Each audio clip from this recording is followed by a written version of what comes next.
Good morning, everyone. It's Wake My Light. Today, I wanted to go over a video a few of you have been asking for, and that is really just my Disc Priest setup. This might be a little bit of a long video, so I apologize for the length of the video. Real quick, the nuts and bolts of it is a few add-ons that I went over earlier in the expansion and everything. That is, some stuff that I think is like required and stuff. When I first was setting up my disc priest, or first was setting up my healers, period, my biggest thought is, okay, well, what's important of what I need to see, what I need to know, what I need to do. And for me, the biggest thing is always, how can I see all the action, or how can I see all the hit bars and unit frames, and react with those in the fastest way possible for me, with what's comfortable for me. So for me, the add-ons that I use, and I'll have it somewhere, is Click, LVY, Weak Auras. It's really the most of what you see here is like those 2 to 3 things, right? LVY, Click, and Weak Auras. I've also used Grid. I've also used Voodoo. The unit frames honestly does not matter. If you use Grid, Jesus Christ, if you use Grid or LVY, you want to use you want to click on the frames and stuff, you will need to use Click or mouse over macros. I don't use mouse over macros. I use Click. All right. So over here we have my click interface. Remember that for Click to interact correctly with LVY, you need the LVY Click add-on. So over here, I have all my entire thing set up with all my keybinds. I use a Corsair Scimitar right here. So that's what I use to set up all my keybinds. I've recently made a change from using numpad to the F1 through F12 keys. It seems to work a little bit better for myself, but it literally does not matter. So my biggest thing is, I know that Powered Shield, Shadowman are going to be my two most used spells on unit frames on targets, right? So those are going to be my left click and my right click, right? Because that's stuff that I'm always casting, right? The next thing is, I have my dispels in my mouse button 4 and 5. That's right in between and below my left and right click, because it's something that I use, but I know it's on a cooldown, so I'm not using it off on the G or on GCD or whatever. I'm not using it constantly off cooldown unless it's specifically required. The next thing you'll see here is, you see Powered Radiance. I use it quite often, especially as a Disc Priest. You set it up for your ramps, you set it up for in between ramps when you do a mini ramp, when you're getting ready to do your Spirit Shell. Radiance, Spirit Shell, Spirit Shell, Mindbender, the Schism, Mind Games, all that kind of stuff, right? So that's your damage ramp, all that fun stuff, right? So I use Power Radiance a lot. I also use it a lot in dungeons, obviously, because you can get really easy 5-person coverage.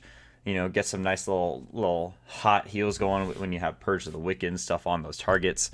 So I have that as F1, which is the one key on my Corsair, because I use it very, very often.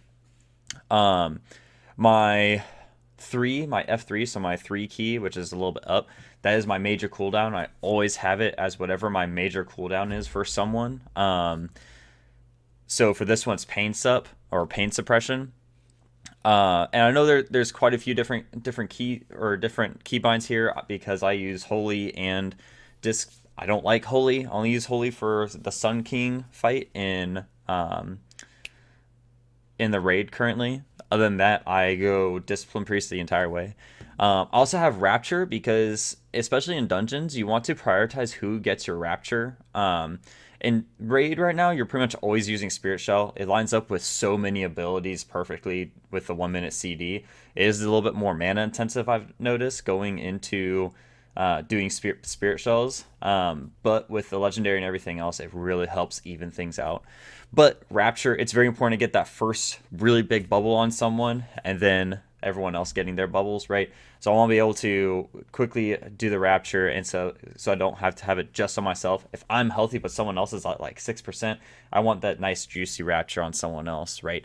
I also have Penance on there, because I have noticed when you're doing dungeons, you want to use want to use penance on your tanks more often than not, unless you have entire group damage and your tank you know is going to be healthy for a nice amount of time. So you got penance there. Um, I've also got levitate because I can't tell you how many times I've saved someone with levitate. Power infusion because a lot of times, honestly, I felt in raid and in dungeon, I personally don't need power infusion all that often. In higher keys I will, and that's why I'll be using the Twin Sun Priestess legendary when I get it. I made some other legendaries first, but power infusion I usually cast on one of the bigger DPS, almost on cooldown or when they need it, kind of thing.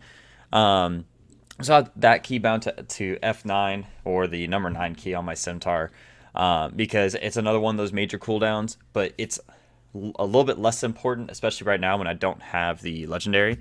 So that's all set up. Other than that, so that's when all these keys right here with click is when I'm clicking on unit frames. Outside of those unit frames, you'll see my other action bars, right? So you see my Mass Dispel, my Shadow Fiend, barrier, and the barrier is another one that you're going to be using quite often. And also my action bar 1. I hide my action bar 1 unless I'm in combat and stuff. This is really just a aesthetic thing for me. I could honestly probably just have it shown the entire time and I'd be just fine. So some of you may be wondering, like, okay, well, what's this middle part right here in this center, right? This center part is actually a weak aura that I pulled from Wago. It is which one is it? Dispriest Shackman, right? So this one's really cool, honestly, because I like to see glowy things when spells, especially important spells, are available. So my penance, my solace, powered solace, mind games, power fusion. Those important things that you want to be using almost on cooldown or very consistently. Seeing that little glow aspect really helps draw attention for me to see it. That's hard to get with just regular action bars. And really it's just a nice visual that keeps everything in place. I like seeing my action bars too because my eyes are constantly drawn to my action bars. But the weak aura is a nice little UI of just like, okay, where am I at? So outside of that, I also have, of course, my LVUI. I'll go ahead and show you my unit frames. So I do have it set for smart raid frames right now, right? So right here you see my unit frames. I like to have them a little bit chunky, nice and big. I also have it to where if I have Atonement, I have LUI buff highlight, which allows me to see everyone that has Atonement. Once Atonement only has about 5 seconds left, it will actually turn into this dark green that you see here. And that's when I know, okay, like if it's on a tank, I need to start reapplying my Atonements on them so they don't fall off. It's something I'm still getting used to. I'm not the best at it, but I'm getting better at it. So the Atonements are through buff highlight, and outside of that, I interface with the unit frames via click. I have my left and right click are bound. If I use shift right click, it lets me open up so I can do stuff with it, right? So if I want to shift right click and interact with that unit frame, just like if you were to right click if you're a DPS or something, right? Outside of that, that's most of my UI. I also have a stat thing here so I can see what my stats are. It's honestly just easier for me to see, like, okay, I see my haste is doing really good, right? I see other stuff. I also have details here. I like to see how I'm doing on fights. So details, it's not super important. I could probably have it hidden during a fight if I want to, but it's a really nice gauge for me to see how well I'm doing during the fight. If I'm getting good ramps, if I'm not getting good ramps, if my Spirit Shell ramps are doing well or well placed, if I timed it right, it's good to see that part or that progression of it. Outside of that, that's really most of my UI. So click and LVUI. I have used grid before. If you use grid is going to work very similarly to LVUI. There is a bit more that has to go into setting up grid and LVY as opposed to Voodoo. Voodoo is pretty good out the box, being able to do everything all in one. I've moved away from it because of when I was playing Holy Paladin. I went over that in an earlier video, but essentially right now I use LVY and Click. I love it. It's been working great so far for me. I've made a few other videos going over how I've set some of this stuff up. If you have any questions, please let me know. Outside of that, that's really about all my add-ons and how I have my Disc Priest set up. I'll do a different video for a little bit more into my keybinds and that kind of thing, but I think I went over it pretty good in this video. So if you guys do have any other questions or anything, please let me know, and I'll talk to y'all later. Don't forget to check me out on twitch.tv/wakemylight. I'll be streaming all my raids on there, trying to stream some more Mythic Plus and stuff on there for you guys, and we'll go from there. Thanks, guys. Bye.